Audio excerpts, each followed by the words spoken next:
You're recognized for 5 minutes. Thank you, Mr. Chairman. I really appreciate you holding this hearing as well. I think AI is so vital.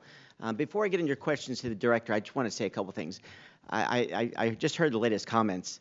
Elon Musk is the person who's literally on the front lines right now with Starlink, so that people in Iran might live in freedom after being oppressed for a very long time.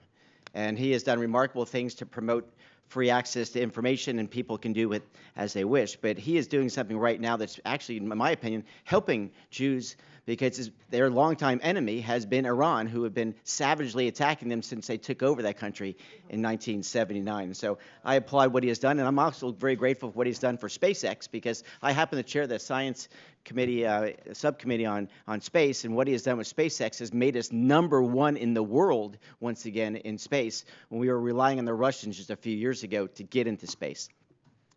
But I go back to the important issue of your testimony today, Director. Thank you very much for being here, and I appreciate all the time you've given us.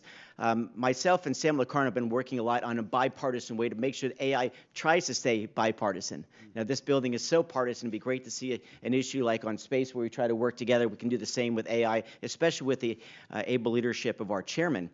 That said, I wanted to get into the issue of, I agree with the president's proposal on we need to be almost like a Manhattan Project for AI. We need to lead the world, and you've been asked a lot of questions. People like to eat up a lot of your time. I want to give you some time to talk about your vision and what we can do in Congress to facilitate your vision and the president's vision effectively, so we win this AI race. I consider it the equivalent of the Manhattan Project, and I'm so pleased that you are moving in such a thoughtful, scientific way, so we win this AI war and really make it where the rest of the world can enjoy those freedoms that will come with AI and all the opportunities for economic growth. So with that, I will give you the remainder of our time so we can hear from you directly what you need from us to win this war. Yeah, I think the main thing that is new to the agenda since the action plan was released was the launch of the Genesis mission. And I really can't overemphasize enough how important this is for the future of the American science and technology ecosystem. It is a national effort that was launched by the president to use AI to transform how scientific research is conducted and to dramatically accelerate the speed of scientific discovery.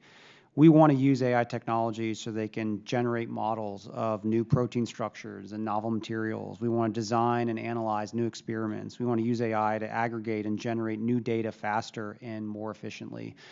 And more importantly, we want this to impact the broader scientific research and discovery environment. We want research that took years to only now take months, weeks, or even days.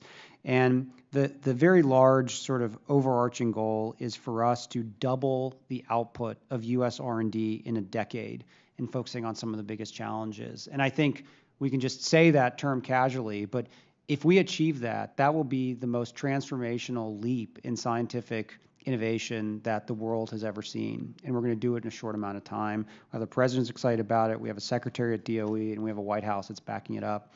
So to me, I'm extraordinarily optimistic about where Genesis is going. And I would love to partner with Congress to continue to build the right funding mechanisms to make Genesis a reality, to create policies that allow data sharing to happen across agencies so that the important data from our other science agencies can make their way to the instruments that DOE is building. So to me, that's what I'm most excited about, and I look forward to every and any opportunity to work with Congress on Genesis.